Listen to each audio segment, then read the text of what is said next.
திமுக அரசுனால பாதிக்கப்படாத மக்களே இல்லை அப்படின்னு சொல்லி அன்புமணி ராமதாஸ் சொல்லியிருக்காரு. இது மக்கள் எப்படி பார்க்குறாங்க அப்படின்னு சொல்லி மக்கள்கிட்ட கேட்டு தெரிஞ்சுப்போம் வாங்க. அது என்னென்னா, ஒவ்வொருத்தரும் ஒரு கட்சிகளில் இப்போ அதே அவங்க ஏதாவது கட்சியில் ஏதோ ஒரு ஆண்டுட்டு இருக்கிறாங்கன்னு வச்சுங்களேன். அப்போ அவங்கள போய் அது கேட்கும்போது அவர் யாரும் பதில் சொல்ல முடியாது அவர். ஏன்னா இப்போ அவருக்கு எந்த இடத்துக்கு போனாலும் அவருக்கு அடி மேலே அடி தான் விழுது.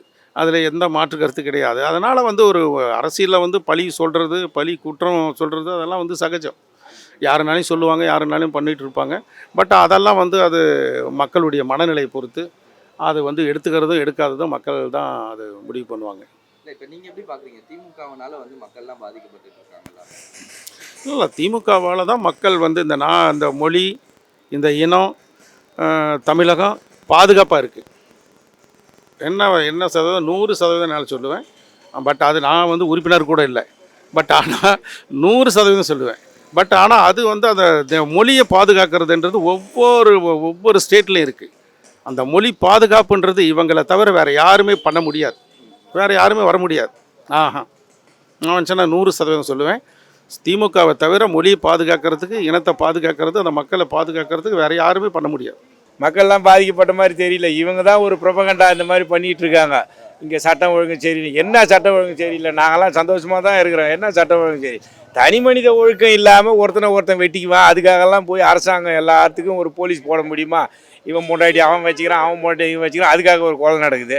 இது இல்லாமல் போய் முக ஸ்டாலின் பார்த்துக்கிட்டு இருப்பார். இது தனி மனித ஒழுக்கம் இல்லை, அதனால் வர வேணாம். புரியுதா?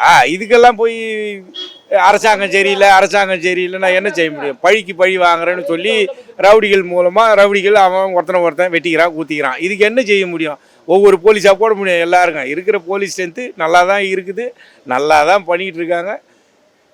என்னை கேட்டால் தமிழ்நாடு அமைதியாக தான் இருக்குது. இவங்க ஒரு 2 வருஷமாக சும்மானாலும் ஒரு ப்ரொபகண்டா பண்ணிட்டு இருக்கிறாங்க. தமிழ்நாட்டில் சட்டம் ஒழுங்கு சரியில்லை, சட்டம் ஒழுங்கு எல்லார் வீட்லேயும் சந்தோஷமாக தான் போகிறாங்க, சந்தோஷமாக தான் வராங்க. இந்த மாதிரி நானே பார்க்குறேன், நிறைய பேர் வேலைக்கு போகிறாங்க, நிம்மதியாக வராங்க. இதை விட என்ன வேணும்? அதனால் அவங்க சொல்கிறதெல்லாம் சும்மா போய் அந்த ப்ரொபகண்டாகலாம் இங்கே மாதிரி நாட்டு மக்கள் ஒன்றும் நம்ப மாட்டாங்க. முதல்ல அவங்க அப்பா இவங்க புள்ளியால் அவங்க கட்சியில் இருக்கிறவங்கள பாதிக்கப்பட்டுருக்கிறாங்க. அந்த பாதிப்பை முதல்ல சரி பண்ண சொல்லிவிட்டு அதுக்கப்புறம் இவங்களால் பாதிக்கப்பட்டு திமுகவில் என்ன விஷயத்தில் பாதிக்கப்பட்டுக்கிறாங்க அது சொல்லுங்கள். எந்த விஷயத்தில்? இப்போ எதனா ஒரு விஷயம் சொல்லணும்ல. எப்பா நான் திமுக நான் இந்த மாதிரி இதுக்காக நான் போனேன், திமுக அதெல்லாம் நீ வரக்கூடாதுன்னு தடுத்துச்சு, அந்த கட்சி தடுத்துச்சு, இதெல்லாம் ஒன்றும் கிடையாது, இவங்களுக்கு தான் உயர்ந்த இதில் இருக்கிறவங்களுக்கு தான், ராஜ்யில் இருக்கிறவங்களுக்கு தான் அப்படின்னு சொல்லிச்சுன்னு ஒன்று முதல்ல இவங்க பிரச்சனையே பெரிய பிரச்சனையாகுது. சொல்லுது புரியுதா? இவங்களுக்குள்ளேயே ஊர்பட்ட பாதிப்பு, அந்த பாதிப்பெல்லாம் சரி பண்ணிவிட்டு அதுக்கப்புறம் அடுத்த பாதிப்பை எட்டி பார்க்கணும். புரியுதுங்களா? அதுதான் செய்கிறதுக்கு ஒன்றும் ஒரு என்ன சொல்கிறது, இப்போது எஜுகேஷனாக இருக்கட்டும், வேறு என்ன சிஸ்டமாக இருந்தாலும் இப்போ ஆக்சுவலாக நம்மளுக்கு பேஸாக எஜுகேஷன் தான். எஜுகேஷனை பொறுத்தவரையும் நம்மளுக்கு என்னென்னா, நம்மளுக்கு கடந்த 50 வருஷமே வந்ததே திராவிட இதில் தான் வந்தோம். அதுக்குன்னு நிறைய சிஸ்டமேட்டிக் இருக்குது. அதை பேஸ் பண்ணி தான் எல்லாமே படித்து வந்தது. அதில் எனக்கு தெரிஞ்சு ஓகே தான், சேம் எப்படியே போனால் நல்லா தான் இருக்கும். எல்லாருமே விமர்சனம் பண்ணுறவங்க பண்ணிட்டு தான் போவாங்க.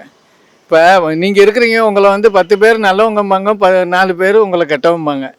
நம்ம எதை எடுக்க முடியும்? அந்த 10 பேர் சொல்கிறத தான் நம்ம எடுத்துகிட்டு போயிட்டு இருக்கோம். நம்ம யாருக்கும் தவறுகள் செய்யலை, இல்லை அந்த மாதிரி தான். பாதிக்கப்படாதவங்க எந்த கட்சியாலும் யாரும் பாதிக்கப்படாதவங்களும் இல்லை, எந்த கட்சியாலும் யாரும் வாழ்ந்தவங்களும் இல்லை. ரெண்டுத்துலேயும் ப்ளஸ் ஆர் மைனஸ் இருக்கும். செய்கிறவங்க செய்வாங்க, பாதி செய்கிறாங்க. என்ன ஒன்று, செய்கிறவங்க கொஞ்சம் மக்களுக்கு முழுசாக செஞ்சுட்டு, முழுசாக செய்யலனாலும் பரவாயில்ல, ஒரு 70% செஞ்சுட்டு 30% அவங்க எடுத்துகிட்டு போனால் பரவாயில்ல. இது இப்படியே பொய் சொல்லிக்கிட்டே இருப்பானுங்க. 2Gயை பற்றி சொன்னாங்கல்ல ஒரு காலத்தில். இன்றைக்கி என்ன ஆச்சு? 1,76,000 கோடி ஊழல் பண்ணிட்டாங்கன்னு சொன்னாங்க. 1,76,000 கோடி எவ்வளோ நாள் ஆச்சு? கிட்டத்தட்ட இந்த பிஜேபி ஆட்சி 10 வருஷம் ஆட்சி ஆண்டு இப்போ 11 வருஷம் ஆட்சி ஆகுது. என்ன ஆச்சு? காங்கிரஸ் பீரியடில் அது அந்த 1,76,000 கோடின்னு சொன்னது என்ன தான் ஆச்சு? புரியுதா சொல்கிறது? அப்போ அஜித் பவார் மேலே சொன்னாங்க, எவன் மேலேயே சொன்னாங்க. அவன்லாம் இப்போ பிஜேபி கட்சிக்கு போயிட்டான், அதனால் முடிஞ்சு போச்சு கதை. புரியுதா? அம்பானி 40,000 கோடி தேசிய வங்கியில் பணத்தை வாங்கிவிட்டு சுத்தமாக கட்டவே இல்லை. அவர் மேலே என்ன நடவடிக்கை எடுத்தாங்க? புரியுதா? அதோ செந்தில் பாலாஜி என்ன 1.6 தான் அவருடைய பிரச்சனையே சொன்னாங்க. என்ன ஆச்சு? இவர் 400 நாள் அவர் சிறையில் வச்சது தான் மிச்சம். வேறு இன்னும் இவங்களால் அதை ப்ரூவ் பண்ண முடிஞ்சுது என்ன தான் செஞ்சாங்க இவங்க, புரியுதா சொல்கிறது? அதனால் ஒன்றே ஒன்று சொல்கிறேன் கேளு. இப்போ செந்தில் பாலாஜி குறை சொல்கிறவங்க அன்றைக்கி டான்சி வழக்கில் ஜெயலலிதா வந்து நிலத்தை திருப்பி கொடுக்கணும்னு ஒரு ஜட்ஜ்மெண்ட் வந்தது. அதை பற்றி இப்போ என்ன சொல்லுவாங்க? டான்சி வழக்கை டான்சி நிலத்தை ஜெயலலிதா வாங்கினது தப்புன்னு எல்லாருக்கும் தெரியும். ஜட்ஜ்மெண்ட்டு அப்படி தான் வந்தது. டான்சி நிலத்தை நீங்கள் வாங்கினது உண்மை தான், அதனால் அதை நீங்கள் திருப்பி கொடுத்துட்றோம் அப்படின்னு. இப்போ செந்தில் பாலாஜி நான் திருப்பி கொடுத்துட்டேன்னு சொல்கிறார். இவங்க இவங்க இவங்க வியூவில் சொல்கிறாங்க. அப்போ அவரையும் விட்டுற வேண்டித்தானே? டான்சி வழக்கை வாங்கினதில் அவங்க திருப்பி கொடுத்துடணும்னு சொல்லி ஒரு நடவடிக்கை அப்படி சொல்லும்போது இதையும் ஒத்துக்க வேண்டித்தானே? திமுக காரன்னா ஒரு இழிச்சவாயன்னு சொல்லி சும்மானாலும் திமுக காரன் மேலே எதனா ஒரு பழியை போட்டு தீய சக்தி தூய சக்தி இதை சொல்லிக்கிட்டே இருப்பானுங்க. அதையெல்லாம் முறியடிக்கிறதுக்கு தான் வந்துடுச்சு இப்போ பராசக்தி. அதனால் ஒன்றும் பிரச்சனை இல்லை, வந்தது பராசக்தி, அது போதும். நல்லா பேசும் இனிமேல். வித்தியாசம் என்ன பெருசாக கிடையாது. பாமர மக்களுக்கு டெய்லி போகிறவங்க வரவங்களுக்கு என்ன பெரிய வித்தியாசமும் கிடையாது. மேலே இருக்கவங்களுக்கு மாறுது அவ்வளோதானே தவிர கீழே இருக்கவங்களுக்கு யாருக்கும் எதுவும் மாறல. பெட்ரோல் விலை, டோல்கேட்டு இதெல்லாம் நார்மலாக போயின்னு தான் இருக்குது. நம்ம கொடுத்துன்னு தான் இருக்கிறோம். சம்பாதிக்கிற 1000 ரூபாயில் செலவு போயின்னு தான் இருக்குது. எது குறைஞ்சிருக்கு? இன்க்ரீஸ் ஆகிட்டே தான் போகுமோ தவிர டிக்ரீஸ் ஆனதே இல்லை. எங்கே டிக்ரீஸ் ஆகிருக்கு? ஒவ்வொரு செக்டார்லேயும் பேசினா போயினே தான் இருக்குது ரேட்டு. இப்போ லாஸ்ட்டு கவர்மெண்ட் பில் ஏற்றிருக்கணும், ஏற்றாமல் விட்டார். இப்போ மொத்தமாக வச்சு எலெக்ஷன் முடிச்சோடனே ஏற்றிடுவார். 12% ஏற்றிடுவாங்க. அப்போ மறுபடியும் கரண்ட் பில்லும் இப்போ எக்ஸ்ட்ரா தானே போகுது. எல்லாம் ஏற்ற வேண்டிய விஷயந்தான். அப்பப்போ கரெக்டாக ஒரு 2% 3% எத்தனை பெருசாக தெரியாது. ஸோ இவங்க வச்சு மொத்தமாக ஏற்றிடுறாங்கல்ல. எல்லாருமே விமர்சனம் பண்ணுறவங்க பண்ணிட்டு தான் போவாங்க. இப்போ நீங்கள் இருக்கிறீங்க, உங்களை வந்து 10 பேர் நல்லவங்கம்பாங்க, 4 பேர் உங்களை கெட்டவம்பாங்க. நம்ம எதை எடுக்க முடியும்? அந்த 10 பேர் சொல்கிறத நம்ம எடுத்துகிட்டு போயிட்டு இருக்கோம். நம்ம யாருக்கும் தவறுகள் செய்யலை இல்லை, அந்த மாதிரி தான். ஒரு ஒப்பீனியன் அவர் சொல்கிறாரு.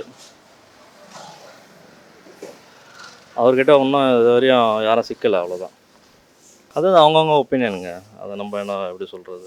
நீங்கள் எப்படி பார்க்குறீங்க? திமுகவால் மக்கள் யாராச்சும் பாதிக்கப்பட்டிருக்காங்களா? மக்கள் எல்லாரும் பாதிக்கப்பட்டாங்கன்னு சொல்லலாம். ஒட்டுமொத்த மக்களும் நான் கிடையாதுல்ல, என்னால் நான் பாதிக்கலை, அவ்வளோதான். முதல்ல அவங்க அப்பா இவங்க புள்ளியால் அவங்க கட்சியில் இருக்கிறவங்கள பாதிக்கப்பட்டுனுக்கிறாங்க. அந்த பாதிப்பை முதல்ல சரி பண்ண சொல்லிவிட்டு அதுக்கப்புறம் வந்து இவங்களால் பாதிக்கப்பட்டு திமுகவில் என்ன விஷயத்தில் பாதிக்கப்பட்டுக்கிறாங்க அது சொல்லுங்கள்.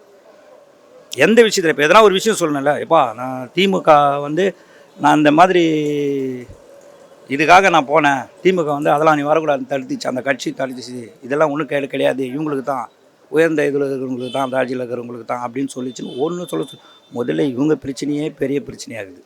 சொல்லுது புரியுதா? இவங்களால் இவங்களுக்குள்ளேயே ஊர்பட்ட பாதிப்பு, அந்த பாதிப்பெல்லாம் சரி பண்ணிவிட்டு அதுக்கப்புறம் அடுத்த பாதிப்பை எட்டி பார்க்கணும். புரியுதுங்களா? அதுதான்.